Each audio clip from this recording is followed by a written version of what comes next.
ಸ್ನೇಹಿತರೆ, ಮೀಡಿಯಾ ಮಾಸ್ಟರ್ಸ್ಗೆ ಸ್ವಾಗತ ಸುಸ್ವಾಗತ. ಗೆಳೆಯರೆ, ಅಮೆರಿಕ ಭೇಟಿಯಲ್ಲಿರುವ ಭಾರತದ ಪ್ರಧಾನಿ ನರೇಂದ್ರ ಮೋದಿ ಅಮೆರಿಕದ ಅಧ್ಯಕ್ಷ ಡೊನಾಲ್ಡ್ ಟ್ರಂಪ್ ಅವರನ್ನು ಭೇಟಿ ಮಾಡಿದ್ದಾರೆ ಮತ್ತು ಅಲ್ಲಿ ಭಾರತದ ಪ್ರಧಾನಿಗೆ ಭವ್ಯ ಮತ್ತು ಅತ್ಯಂತ ಆತ್ಮೀಯ ಸ್ವಾಗತ ಕೂಡ ಸಿಕ್ಕಿದೆ.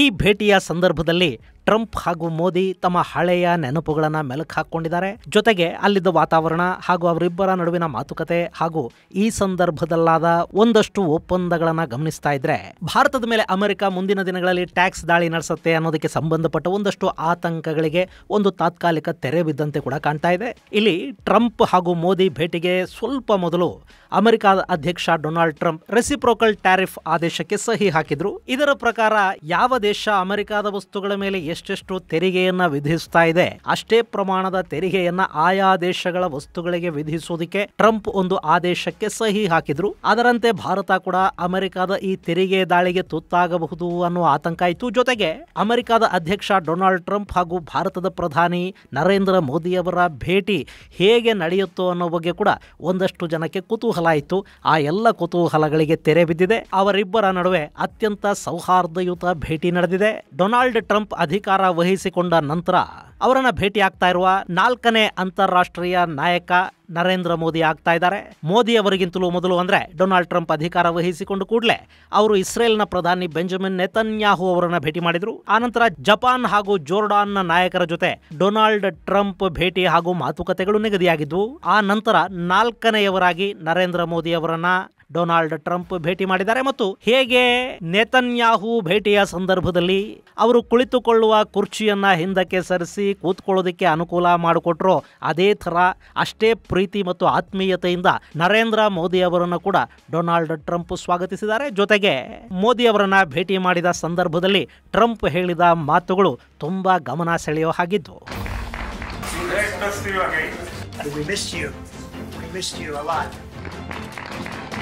ಹೀಗೆ ಬರಮಾಡಿಕೊಂಡ ನಂತರ ತಮ್ಮ ಸಂಪುಟದ ಸಹೋದ್ಯೋಗಿಗಳನ್ನ ಮೋದಿಯವರಿಗೆ ಪರಿಚಯ ಮಾಡಿಕೊಟ್ಟಿದ್ದಾರೆ. ಹಾಗೆ ಅಲ್ಲಿ ಡೊನಾಲ್ಡ್ ಟ್ರಂಪ್ ಅವರ ಬ್ಲೂ ಐಡ್ ಬಾಯ್, ಡೊನಾಲ್ಡ್ ಟ್ರಂಪ್ ಪಾಲಿನ ಚುನಾವಣೆಗಳ ಹೀರೋ ಎಲನ್ ಮಸ್ಕ್ ಕೂಡ ಇದ್ರು. ಮಸ್ಕ್ ಅವರನ್ನು ಕೂಡ ನರೇಂದ್ರ ಮೋದಿ ಭೇಟಿ ಮಾಡಿ ಮಾತುಕತೆಗಳನ್ನ ನಡೆಸಿದ್ದಾರೆ.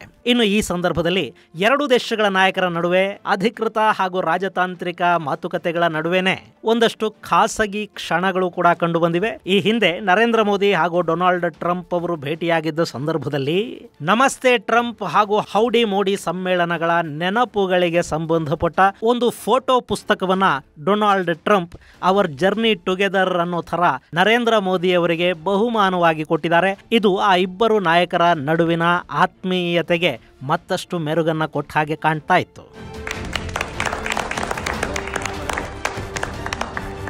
ಇನ್ನು ಗೆಳೆಯರೆ, ಇದೆಲ್ಲವನ್ನ ಹೊರತುಪಡಿಸಿ ರಾಜತಾಂತ್ರಿಕ ವಿಷಯಕ್ಕೆ ಬರೋದಾದ್ರೆ ಎರಡೂ ದೇಶಗಳ ನಡುವೆ ಹಲವಾರು ಮಹತ್ವದ ಒಪ್ಪಂದಗಳಿಗೆ ಸಹಿ ಬೀಳ್ತಾ ಇದೆ ಮತ್ತು ಡೊನಾಲ್ಡ್ ಟ್ರಂಪ್ ಅವರ ಅಮೆರಿಕ ಫಸ್ಟ್ ಅನ್ನೋ ನೀತಿ ಏನಿದೆ ಅದಕ್ಕೆ ಅನುಗುಣವಾಗಿ ಅಮೆರಿಕಾಗೆ ಲಾಭ ಮಾಡಿಕೊಡೋ ನಿಟ್ಟಲ್ಲಿ ಏನು ಯೋಚನೆ ಮಾಡ್ತಾರೆ ಅದೇ ತರ ಭಾರತದ ಪ್ರಧಾನಿ ನರೇಂದ್ರ ಮೋದಿ ಕೂಡ ವಿಕಸಿತ ಭಾರತ ಅನ್ನೋ ಹೆಸರಲ್ಲಿ ಭಾರತ ಮೊದಲು ಮತ್ತು ಭಾರತಕ್ಕೆ ಲಾಭ ಆಗಬೇಕು ಅನ್ನೋ ತರ ಯೋಚನೆ ಮಾಡ್ತಾರೆ. ಈ ಎರಡೂ ಜೊತೆಗೂಡಿದರೆ ಜಗತ್ತಿನ ಒಂದು ದೊಡ್ಡ ಪಾಲುದಾರಿಕೆ ಏರ್ಪಡುವ ಸಾಧ್ಯತೆ ಇರುತ್ತೆ ಅನ್ನೋ ಮಾತನ್ನ ಇಲ್ಲಿ ನರೇಂದ್ರ ಮೋದಿ ಹೇಳಿದ್ದಾರೆ. ಇನ್ನು ಎರಡೂ ದೇಶಗಳ ನಡುವೆ ವ್ಯಾಪಾರ ಸಂಬಂಧಗಳನ್ನ ಗಟ್ಟಿಗೊಳಿಸಿಕೊಳ್ಳೋ ಬಗ್ಗೆ ಇಬ್ಬರು ನಾಯಕರು ಒಂದಷ್ಟು ಒಪ್ಪಂದಗಳಿಗೆ ಮುಂದಾಗಿದ್ದಾರೆ. ಸದ್ಯಕ್ಕೆ ಭಾರತ ಮತ್ತು ಅಮೆರಿಕಗಳ ನಡುವೆ 100 ಬಿಲಿಯನ್ ನಷ್ಟು ವಾರ್ಷಿಕ ವ್ಯಾಪಾರ ಇದೆ.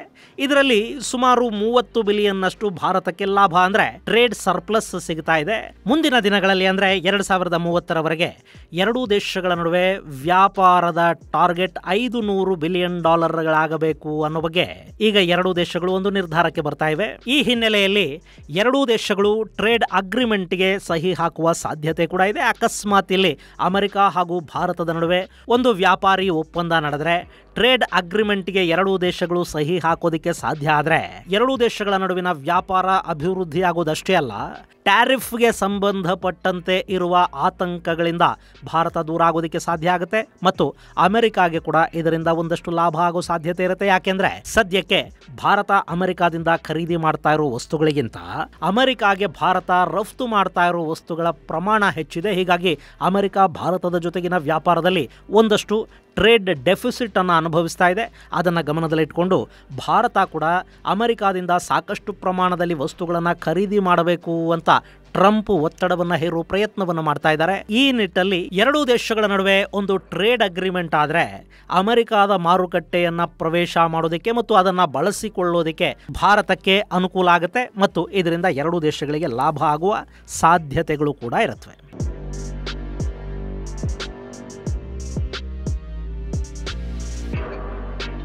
ಇನ್ನು ರಕ್ಷಣೆಗೆ ಸಂಬಂಧಪಟ್ಟ ಹಾಗೆ ಭಾರತ ಅಮೆರಿಕಾದ ಮೇಲೆ ಹೆಚ್ಚು ಡಿಪೆಂಡ್ ಆಗಲಿ ಅಂತ ಈ ಹಿಂದಿನಿಂದಲೂ ಕೂಡ ಅಮೆರಿಕ ಬಯಸ್ತಲೇ ಇತ್ತು ಮತ್ತು ಇದೇ ಕಾರಣಕ್ಕೆ ಭಾರತ ರಷ್ಯಾ ಜೊತೆಗಿನ ರಕ್ಷಣಾ ಖರೀದಿಗಳನ್ನು ಕಡಿಮೆ ಮಾಡಲಿ ಅಂತ ಅಮೆರಿಕ ಬಯಸ್ತಾ ಇತ್ತು. ಇವತ್ತು ಜಗತ್ತಿನ ನಾನಾ ದೇಶಗಳು ಅಮೆರಿಕದ ಆಯುಧಗಳನ್ನು ಖರೀದಿ ಮಾಡ್ತಾ ಇವೆ ಮತ್ತು ಅಮೆರಿಕ ಅತ್ಯಾಧುನಿಕ ಆಯುಧಗಳನ್ನು ಕೂಡ ತಯಾರು ಮಾಡಿದೆ. ಆಯುಧ ಕ್ಷೇತ್ರದಲ್ಲಿ ಅಮೆರಿಕ ಹಾಗೂ ಚೀನಾಗಳ ನಡುವೆ ದೊಡ್ಡ ಮಟ್ಟದ ಪೈಪೋಟಿ ಇದೆ. ಇಂಥ ಸಂದರ್ಭದಲ್ಲಿ ಜಾಗತಿಕವಾಗಿ ತಮ್ಮ ಆಯುಧಗಳು ಸಾಕಷ್ಟು ದೇಶಗಳಲ್ಲಿರಲಿ ಅಂತ ಮತ್ತು ತಮ್ಮ ಆಯುಧ ಮಾರುಕಟ್ಟೆಗೆ ಹೆಚ್ಚು ವ್ಯಾಪಾರ ಆಗಲಿ ಅಂತ ಅಮೆರಿಕ ಸಹಜವಾಗಿ ಬಯಸುತ್ತೆ. ಇನ್ನು ಈಗ ಭಾರತಕ್ಕೆ ತುರ್ತಾಗಿ 5th ಜನರೇಷನ್ನ ಫೈಟರ್ ಜೆಟ್ಟುಗಳ ಅಗತ್ಯ ಇದೆ. ನಮ್ಮ ಪಕ್ಕದ ಚೈನಾ ಈಗಾಗಲೇ 5th ಜನರೇಷನ್ನ 2 ಫೈಟರ್ ಜೆಟ್ಗಳನ್ನು ಮಾಡಿದೆ. 6ನೇ ಜನರೇಷನ್ನ ಫೈಟರ್ ಜೆಟ್ ತಯಾರಿಯ ಕಡೆಗೆ ಚೈನಾ ಮುನ್ನುಗ್ಗುತ್ತಾ ಇದೆ.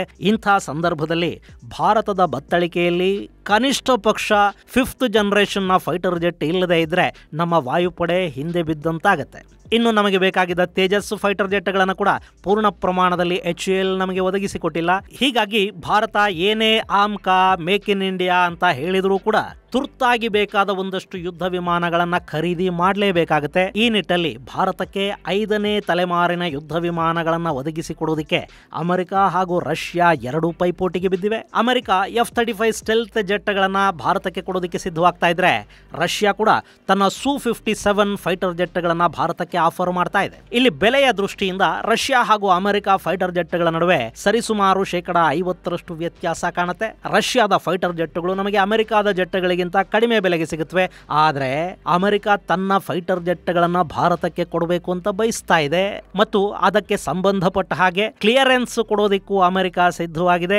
ಒಂದು ರೀತಿಯಲ್ಲಿ ಅಮೆರಿಕ ಭಾರತದ ಮೇಲೆ F-35 ಖರೀದಿಗೆ ಒತ್ತಡವನ್ನು ಕೂಡ ಹೇರ್ತಾ ಇದೆ ಮತ್ತು F-35 ಅನ್ನೋದು ಅತ್ಯಾಧುನಿಕ ಫೈಟರ್ ಜೆಟ್ ಅನ್ನೋದರಲ್ಲಿ ಯಾವ ಅನುಮಾನವೂ ಇಲ್ಲ. ಹೀಗಾಗಿ ಭಾರತ ಇಲ್ಲಿ ರಷ್ಯಾದ Su-57ಗಳನ್ನು ಖರೀದಿ ಮಾಡಿದರೂ ಕೂಡ ಒಂದಷ್ಟು ಪ್ರಮಾಣದಲ್ಲಿ ಅಮೆರಿಕದ F-35ಗಳನ್ನು ಖರೀದಿ ಮಾಡಬೇಕು ಬರಬಹುದು. ಇನ್ನು ಇದರ ಜೊತೆಗೆ ಐಮ್ಯಾಕ್ ಅಂದ್ರೆ India middle East economic corridor ಬಗ್ಗೆ ಕೂಡ ಎರಡೂ ದೇಶಗಳ ನಾಯಕರ ನಡುವೆ ಚರ್ಚೆಗಳಾಗಿವೆ. ಐಮ್ಯಾಕ್ ಅಂದ್ರೆ ಭಾರತದಿಂದ United Arab Emirates, Saudi Arabia, ಜೋರ್ಡಾನ್ಗಳ ಮೂಲಕ ಇಸ್ರೇಲ್ನ ಹೈಫಾ ಬಂದರನ್ನು ತಲುಪಿ ಅಲ್ಲಿಂದ ಮೆಡಿಟರೇನಿಯನ್ ಸಮುದ್ರದ ಮೂಲಕ ಯುರೋಪ್ ಅನ್ನು ತಲುಪೋದಕ್ಕೆ ಸಾಧ್ಯವಾಗುವಂಥ ಒಂದು ವ್ಯಾಪಾರಿ ಮಾರ್ಗದ ನಿರ್ಮಾಣಕ್ಕೆ ಈ ಹಿಂದಿನಿಂದಲೂ ಕೂಡ ಪ್ರಯತ್ನಗಳು ನಡೀತಾ ಇವೆ. ಇದೊಂದು ಮಾರ್ಗ ನಿರ್ಮಾಣ ಆದ್ರೆ ಕೆಂಪು ಸಮುದ್ರದ ಮೇಲಿನ ಒತ್ತಡ ಕಡಿಮೆ ಆಗುತ್ತೆ. ಜೊತೆಗೆ ರಷ್ಯಾ, ಇರಾನ್ ಹಾಗೂ ಭಾರತಗಳ ನಡುವೆ ಸಿದ್ಧವಾಗಲಿರುವ ನಾರ್ತ್ ಸೌತ್ ಟ್ರಾನ್ಸ್ಪೋರ್ಟ್ ಕಾರಿಡಾರ್ ತನ್ನ ಮಹತ್ವವನ್ನ ಬಹುಪಾಲು ಕಳ್ಕೊಂಡ ಹಾಗಾಗುತ್ತೆ. ಹೀಗಾಗಿ ಅಮೆರಿಕ ಈ ಐಮ್ಯಾಕ್ ಪ್ರಾಜೆಕ್ಟ್ ಬಗ್ಗೆ ಅತ್ಯಂತ ಉತ್ಸುಕವಾಗಿದೆ. ಇನ್ನು ಈ ಐಮ್ಯಾಕ್ ನ ನಿರ್ಮಾಣದಿಂದಾಗಿ ಇಸ್ರೇಲ್ ಹಾಗೂ ಅರಬ್ ದೇಶಗಳ ನಡುವಿನ ಸಂಪರ್ಕ ಮತ್ತು ಸಂಬಂಧಗಳು ಗಟ್ಟಿಯಾಗುವ ಸಾಧ್ಯತೆಗಳು ಕೂಡ ಇರುತ್ತವೆ. ಯಾವುದೇ ಎರಡು ದೇಶಗಳ ನಡುವೆ ವ್ಯಾಪಾರ ಸಂಬಂಧಗಳು ಗಟ್ಟಿಯಾದ್ರೆ ಅಲ್ಲಿ ಮಿಕ್ಕೆಲ್ಲ ಮನಸ್ತಾಪಗಳು ದೂರ ಆಗುವ ಸಾಧ್ಯತೆಗಳು ಹೆಚ್ಚಿರುತ್ತವೆ. ಯಾಕೆಂದ್ರೆ ಲಾಭ ನಷ್ಟಗಳ ಮುಂದೆ ಮಿಕ್ಯಾವುದು ಅತಿ ಮುಖ್ಯ ಅಂತ ಅನ್ನಿಸ್ಕೊಳ್ಳೋದಿಲ್ಲ. ಹೀಗಾಗಿ ಟ್ರಂಪ್ ಕೂಡ ಐಮ್ಯಾಕ್ ಬಗ್ಗೆ ಅತ್ಯಂತ ಉತ್ಸುಕರಾಗಿದ್ದಾರೆ. ಇನ್ನು ಈ ಐಮ್ಯಾಕ್ ಅನ್ನೋದು ಚೈನಾದ ಬೆಲ್ಟ್ ಅಂಡ್ ರೋಡ್ ಇನಿಷಿಯೇಟಿವ್ಗೆ ಪರ್ಯಾಯ ಅಂತ ಕೂಡ ಹೇಳಲಾಗ್ತಾ ಇದೆ. ಈ ಯೋಜನೆಯಲ್ಲಿ ಅಂಡರ್ ಸಿ ಕೇಬಲ್ಗಳು, ರಸ್ತೆ, ರೈಲ್ವೆ ಮಾರ್ಗಗಳ ಜೊತೆಗೆ ಇನ್ನಿತರ ಹೂಡಿಕೆಗಳು, ಇಂಡಸ್ಟ್ರಿಯಲ್ ಕಾರಿಡಾರ್ಗಳ ನಿರ್ಮಾಣ ಇವೆಲ್ಲ ಕೂಡ ಸಾಧ್ಯ ಆಗುತ್ತವೆ ಮತ್ತು ಇದಕ್ಕಾಗಿ ಭಾರಿ ಪ್ರಮಾಣದ ಹೂಡಿಕೆಗಳ ಅಗತ್ಯ ಇದ್ದು ಅಮೆರಿಕ ಆ ಹೂಡಿಕೆಗಳನ್ನು ಒದಗಿಸಿಕೊಡೋದಕ್ಕೆ ಸಿದ್ಧ ಆಗುತ್ತೆ. ಈ ಯೋಜನೆಯ ಬಗ್ಗೆ ಕೂಡ ಭಾರತದ ಪ್ರಧಾನಿ ನರೇಂದ್ರ ಮೋದಿ ಹಾಗೂ ಅಮೆರಿಕದ ಅಧ್ಯಕ್ಷ ಡೊನಾಲ್ಡ್ ಟ್ರಂಪ್ ನಡುವೆ ಒಂದಷ್ಟು ಮಾತುಕತೆಗಳಾಗಿವೆ. ಇನ್ನು ನ್ಯೂಕ್ಲಿಯರ್ ಟೆಕ್ನಾಲಜಿ ಸ್ನೇಹಿತರೆ, ನಿಮಗೆಲ್ಲ ನೆನಪಿರೋ ಹಾಗೆ 2008ರಲ್ಲಿ ಮನಮೋಹನ್ ಸಿಂಗ್ ಭಾರತದ ಪ್ರಧಾನಿಯಾಗಿದ್ದ ಸಂದರ್ಭದಲ್ಲಿ ಅಮೆರಿಕ ಹಾಗೂ ಭಾರತದ ನಡುವೆ ಒಂದು ಅಣು ಒಪ್ಪಂದ ಆಯಿತು. ಅದನ್ನ 123 ಅಗ್ರಿಮೆಂಟ್ ಅಂತಲೇ ಕರೀತಾರೆ. ಅವತ್ತಿನ ಪ್ರಧಾನಿ ಮನಮೋಹನ್ ಸಿಂಗ್ ಅಮೆರಿಕ ಜೊತೆ ಇಂಥದ್ದೊಂದು ಒಪ್ಪಂದವನ್ನು ಮಾಡಿಕೊಳ್ಳೋದಕ್ಕೆ ಅವರದ್ದೇ ಸರ್ಕಾರದ ಕಮ್ಯುನಿಸ್ಟ್ ಪಕ್ಷಗಳು ವಿರೋಧವನ್ನು ವ್ಯಕ್ತಪಡಿಸಿದ್ವು. ಇದೊಂದು ಒಪ್ಪಂದಕ್ಕೆ ಸಹಿ ಹಾಕೋದಾದ್ರೆ ಸರ್ಕಾರಕ್ಕೆ ಕೊಟ್ಟಿದ್ದ ಬೆಂಬಲವನ್ನ ಹಿಂಪಡಿತೀವಿ ಅಂತ ಕೂಡ ಅವತ್ತು ಕಮ್ಯುನಿಸ್ಟ್ ಪಕ್ಷಗಳು ಮನಮೋಹನ್ ಸಿಂಗ್ ಅವರಿಗೆ ಬೆದರಿಕೆ ಒಡ್ಡಿದ್ವು. ಆ ಸಂದರ್ಭದಲ್ಲಿ ಅವತ್ತಿನ ಬಿಜೆಪಿ ನಾಯಕ ಅಟಲ್ ಬಿಹಾರಿ ವಾಜಪೇಯಿ ಮನಮೋಹನ್ ಸಿಂಗ್ ಅವರನ್ನ ಬೆಂಬಲಿಸಿದ್ರು ಮತ್ತು ತಮ್ಮ ಮಿತ್ರ ಪಕ್ಷಗಳ ವಿರೋಧದ ನಡುವೆ ಕೂಡ ಮನಮೋಹನ್ ಸಿಂಗ್ ಈ 1-2-3 ಅಗ್ರಿಮೆಂಟ್ಗೆ ಸಹಿ ಹಾಕಿದ್ರು. ಅಮೆರಿಕ ಹಾಗೂ ಭಾರತದ ನಡುವೆ ಒಂದು ಅಣು ಒಪ್ಪಂದ ಸಾಧ್ಯ ಆಯಿತು. ಆದರೆ ಆ ಒಪ್ಪಂದದ ನಂತರ ಕೂಡ ಭಾರತದಲ್ಲಿ ಅಣುಸ್ಥಾವರಗಳನ್ನ ನಿರ್ಮಾಣ ಮಾಡೋದಕ್ಕೆ ಅಮೆರಿಕಾಗೆ ಸಾಧ್ಯ ಆಗಲಿಲ್ಲ. ಅದಕ್ಕೆ ಸಾಕಷ್ಟು ಕಾನೂನು ತೊಡಕುಗಳು ಅಡ್ಡ ಬರ್ತಾ ಇದ್ವು. ಈಗ ಅದೆಲ್ಲವನ್ನ ಸರಿಪಡಿಸಿಕೊಂಡು ಭಾರತದ ಅಣುತಂತ್ರಜ್ಞಾನದಲ್ಲಿ ಹೂಡಿಕೆ ಮಾಡೋದಕ್ಕೆ ಅಮೆರಿಕ ಸಿದ್ಧ ಆಗ್ತಾ ಇದೆ. ಆ ಬಗ್ಗೆ ಕೂಡ ಎರಡೂ ದೇಶಗಳ ನಾಯಕರ ನಡುವೆ ಮಾತುಕತೆಗಳಾಗಿವೆ.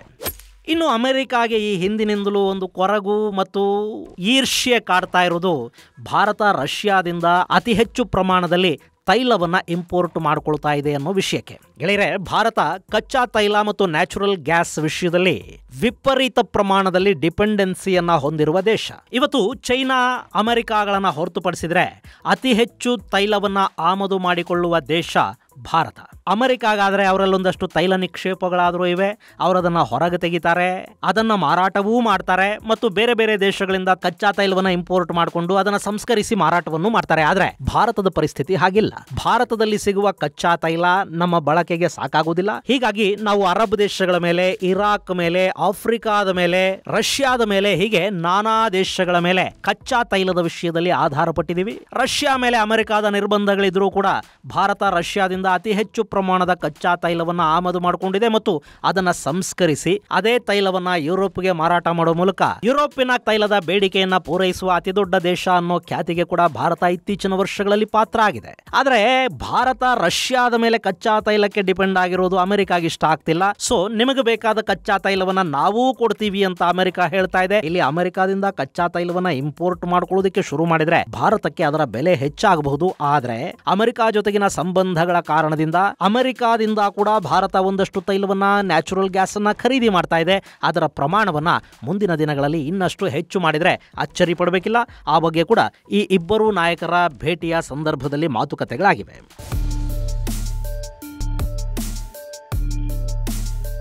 ಇನ್ನು ಭಾರತಕ್ಕೆ ಅಂಡರ್ ವಾಟರ್ ಡೊಮೇನ್ ಅವೇರ್ನೆಸ್ ಟೆಕ್ನಾಲಜಿಯನ್ನು ಕೊಡೋದಕ್ಕೆ ಅಮೆರಿಕ ಒಪ್ಪಿಕೊಂಡಿದೆ.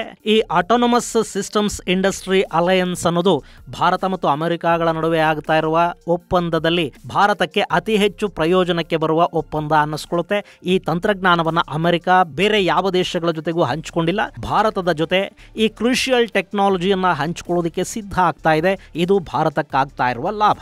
ಇದರ ಜೊತೆಗೆ ಭಯೋತ್ಪಾದನೆಯ ವಿರುದ್ಧದ ಹೋರಾಟದ ಬಗ್ಗೆ ಎರಡೂ ದೇಶಗಳ ನಾಯಕರು ಮಾತುಕತೆಗಳನ್ನು ನಡೆಸಿದ್ದಾರೆ. ಭಾರತ ಯಾವುದೇ ದೇಶದ ಜೊತೆ ಮಾತುಕತೆಗಳನ್ನು ಮಾಡುವಾಗಲೂ ಅಲ್ಲಿ ಭಯೋತ್ಪಾದನೆಯ ವಿರುದ್ಧದ ಹೋರಾಟ ಅನ್ನೋ ವಿಷಯ ಇದ್ದೇ ಇರುತ್ತೆ. ಯಾಕೆಂದ್ರೆ ಇವತ್ತು ಜಗತ್ತಲ್ಲಿ ಅತಿ ಹೆಚ್ಚು ಭಯೋತ್ಪಾದಕರ ಕಾಟಕ್ಕೆ ತುತ್ತಾಗ್ತಾ ಇರುವ ದೇಶಗಳ ಪೈಕಿ ಭಾರತ ಕೂಡ ಒಂದು. ಅಮೆರಿಕ ಕೂಡ ಇದರಿಂದ ಮುಕ್ತವಾಗೇನಿಲ್ಲ. ಅಮೆರಿಕಕ್ಕೂ ಭಯೋತ್ಪಾದಕರ ಆತಂಕ ಇದೆ ಮತ್ತು ಜಾಗತಿಕ ಭಯೋತ್ಪಾದನೆಯನ್ನ ನಿರ್ಮೂಲನೆ ಮಾಡೋದ್ರಲ್ಲಿ ಎರಡೂ ದೇಶಗಳು ಸಹಕಾರವನ್ನ ಕೊಟ್ಟುಕೊಳ್ಳೋ ಬಗ್ಗೆ ಸಾಕಷ್ಟು ವರ್ಷಗಳಿಂದ ಮಾತುಕತೆಗಳು ಆಗ್ತಾ ಇವೆ. ಅದರ ಭಾಗವಾಗಿ ಈ ಬಾರಿ ಕೂಡ ಇಸ್ಲಾಮಿಕ್ ಟೆರರಿಸಂ ಅನ್ನ ಮಟ್ಟ ಹಾಕೋದಿಕ್ಕೆ ಕೈಗೊಳ್ಳಬೇಕಾದ ಕ್ರಮಗಳ ಬಗ್ಗೆ ಎರಡೂ ದೇಶಗಳ ನಾಯಕರು ಮಾತುಕತೆಗಳನ್ನು ನಡೆಸಿದ್ದಾರೆ.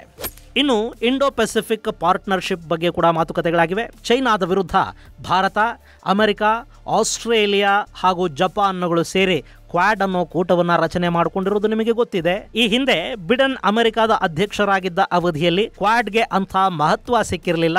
ಆದ್ರೆ ಈಗ ಟ್ರಂಪ್ ಮತ್ತೆ ಅಧ್ಯಕ್ಷರಾಗಿದ್ದಾರೆ. ಚೈನಾ ಜೊತೆಗಿನ ಟ್ರೇಡ್ ವಾರ್ ಅನ್ನ ಅವರು ಮುಂದುವರಿಸಲೇಬೇಕಾಗುತ್ತೆ ಮತ್ತು ಚೈನಾದ ಆತಂಕವನ್ನ ಎದುರಿಸುವ ನಿಟ್ಟಲ್ಲಿ ಚೈನಾಗೆ ಸಮೀಪದಲ್ಲೇ ಒಂದು ಕೂಟವನ್ನ ಅವರು ಬಲಿಷ್ಠಗೊಳಿಸಬೇಕಾದ ಅಗತ್ಯ ಕೂಡ ಇರುತ್ತೆ. ಈ ನಿಟ್ಟಲ್ಲಿ ಕ್ವಾಡ್ಗೆ ಮತ್ತೆ ಮಹತ್ವ ಸಿಗುತ್ತೆ. ಕ್ವಾಡ್ ಅಲ್ಲಿ ಭಾರತ ಅತ್ಯಂತ ಪ್ರಾಮುಖ್ಯತೆಯನ್ನ ಪಡ್ಕೊಳ್ಳುತ್ತೆ ಅನ್ನೋ ಮಾತನ್ನ ಅಮೆರಿಕದ ಅಧ್ಯಕ್ಷ ಡೊನಾಲ್ಡ್ ಟ್ರಂಪ್ ಹೇಳಿದ್ದಾರೆ ಮತ್ತು ಮುಂದಿನ ಕ್ವಾಡ್ ಸಭೆ ಭಾರತದಲ್ಲೇ ನಡೆಯಲಿದೆ. ಅದಕ್ಕೆ ಬೇಕಾದ ವ್ಯವಸ್ಥೆಗಳನ್ನು ಕೂಡ ಅಮೆರಿಕ ಮಾಡುತ್ತೆ. ಇನ್ನು ಇದೆಲ್ಲದರ ಜೊತೆಗೆ ಅಕ್ರಮ ವಲಸೆಗಳು ಮತ್ತು ಸಕ್ರಮ ವಲಸೆಗಳ ಬಗ್ಗೆ ಕೂಡ ಎರಡೂ ದೇಶಗಳ ನಡುವೆ ಒಂದಷ್ಟು ಮಾತುಕತೆಗಳಾಗಿವೆ. ಭಾರತದಿಂದ ಅಕ್ರಮವಾಗಿ ಅಮೆರಿಕ ಪ್ರವೇಶ ಮಾಡಿರುವವರನ್ನ ಅಮೆರಿಕ ನಿರ್ದಾಕ್ಷಿಣ್ಯವಾಗಿ ಹೊರ ಹಾಕ್ತಾ ಇದೆ. ಅದು ಹಾಗೆ ಮುಂದುವರಿಯುತ್ತೆ. ಭಾರತದ ಅಕ್ರಮ ವಲಸಿಗರನ್ನ ಅಮೆರಿಕ ವಾಪಸ್ಸು ಕಳುಹಿಸಿಕೊಟ್ರೆ ಅವರನ್ನ ಭಾರತ ಇಲ್ಲಿ ಸ್ವೀಕರಿಸುತ್ತೆ. ಹಾಗೆ ಸಕ್ರಮವಾಗಿ ಉದ್ಯೋಗಗಳ ಕಾರಣಕ್ಕೆ, ಶಿಕ್ಷಣ ಹಾಗೂ ಮತ್ತಿತರ ಕಾರಣಗಳಿಗೆ ಅಮೆರಿಕಾಗೆ ಹೋಗ ಬಯಸುವವರ ವಿಷಯದಲ್ಲಿ ಅಮೆರಿಕ ಯಾವ ಸಮಸ್ಯೆಗಳನ್ನು ಮಾಡದ ಹಾಗೆ ಮತ್ತು ವೀಸಾ ಸಮಸ್ಯೆಗಳು ಉಂಟಾಗದ ಹಾಗೆ ಕ್ರಮ ಕೈಗೊಳ್ಳೋದಕ್ಕೆ ಭಾರತದ ಪ್ರಧಾನಿ ನರೇಂದ್ರ ಮೋದಿ ಅಮೆರಿಕದ ಅಧ್ಯಕ್ಷ ಡೊನಾಲ್ಡ್ ಟ್ರಂಪ್ ಅವರಿಗೆ ತಿಳಿಸಿದ್ದಾರೆ ಮತ್ತು ಅಮೆರಿಕ ಕೂಡ ಅದಕ್ಕೆ ಒಪ್ಪಿಗೆಯನ್ನು ಸೂಚಿಸಿದೆ. ಗೆಳೆಯರೆ, ಎರಡೂ ದೇಶಗಳ ನಡುವಿನ ನಾಯಕರ ಈ ಭೇಟಿ ಅತ್ಯಂತ ಮಹತ್ವವನ್ನು ಪಡ್ಕೊಳ್ತಾ ಇರೋ ಭೇಟಿ. ಇದರ ಜೊತೆಗೆ ಎರಡೂ ನಾಯಕರು ಮಾಧ್ಯಮಗಳ ಒಂದಷ್ಟು ಪ್ರಶ್ನೆಗಳಿಗೆ ಕೂಡ ಉತ್ತರವನ್ನು ಕೊಟ್ಟಿದ್ದಾರೆ. ಆ ಸಂದರ್ಭದಲ್ಲಿ ಬಾಂಗ್ಲಾದೇಶದ ಪರಿಸ್ಥಿತಿಯನ್ನ ಭಾರತದ ಪ್ರಧಾನಿ ಹ್ಯಾಂಡಲ್ ಮಾಡ್ತಾರೆ ಅಂತ ಡೊನಾಲ್ಡ್ ಟ್ರಂಪ್ ಹೇಳಿರೋದು ಬಾಂಗ್ಲಾದ ನಾಯಕರಿಗೆ ಒಂದಷ್ಟು ಆತಂಕಕ್ಕೆ ಕಾರಣ ಆಗ್ತಾ ಇರಬಹುದು ಮತ್ತು ಬಾಂಗ್ಲಾದಲ್ಲಿ ಮತ್ತೆ ಪ್ರಜಾಪ್ರಭುತ್ವವನ್ನು ಸ್ಥಾಪಿಸೋದಕ್ಕೆ ಭಾರತ ಪ್ರಯತ್ನ ಮಾಡಲಿ ಅನ್ನೋ ಅಭಿಪ್ರಾಯವನ್ನು ಕೂಡ ಇಲ್ಲಿ ಡೊನಾಲ್ಡ್ ಟ್ರಂಪ್ ವ್ಯಕ್ತಪಡಿಸಿದಂತೆ ಕಾಣ್ತಾ ಇದೆ. ಈ ಭೇಟಿಯ ಸಂದರ್ಭದಲ್ಲಿ ಮತ್ತಷ್ಟು ಮಹತ್ವದ ಒಪ್ಪಂದಗಳಿಗೆ ಸಹಿ ಬೀಳುವ ಸಾಧ್ಯತೆಗಳು ಕೂಡ ಇವೆ. ಅದರ ಬಗ್ಗೆ ಕೂಡ ನಿಮಗೆ ಮುಂದಿನ ಸಂಚಿಕೆಯಲ್ಲಿ ಹೇಳ್ತೀನಿ. ಹಾಗೆ ಎರಡೂ ದೇಶಗಳ ಈ ನಾಯಕರ ಭೇಟಿ ಜಾಗತಿಕವಾಗಿ ಅತ್ಯಂತ ಮಹತ್ವವನ್ನು ಪಡ್ಕೊಳ್ತಾ ಇರುವುದಷ್ಟೇ ಅಲ್ಲ, ಭಾರತದ ದೃಷ್ಟಿಯಿಂದ ಕೂಡ ಒಂದಷ್ಟು ಲಾಭದಾಯಕವಾಗುವ ಸಾಧ್ಯತೆಗಳಿರುತ್ತವೆ. ಇದು ಗೆಳೆಯರೆ, ಅಮೆರಿಕಾದಲ್ಲಿ ಡೊನಾಲ್ಡ್ ಟ್ರಂಪ್ ಹಾಗೂ ಪ್ರಧಾನಿ ನರೇಂದ್ರ ಮೋದಿ ಅವರ ಭೇಟಿಯ ಸಂದರ್ಭದಲ್ಲಾದ ಒಂದಷ್ಟು ಒಪ್ಪಂದಗಳ ಕುರಿತಾದ ಮಾಹಿತಿ. ಮುಂದಿನ ಸಂಚಿಕೆಯಲ್ಲಿ ಮತ್ತಷ್ಟು ವಿಶೇಷಗಳ ಜೊತೆ ಮತ್ತೆ ಭೇಟಿಯಾಗೋಣ. ಅಲ್ಲಿವರೆಗೆ ಜೈ ಹಿಂದ್, ಜೈ ಕರ್ನಾಟಕ.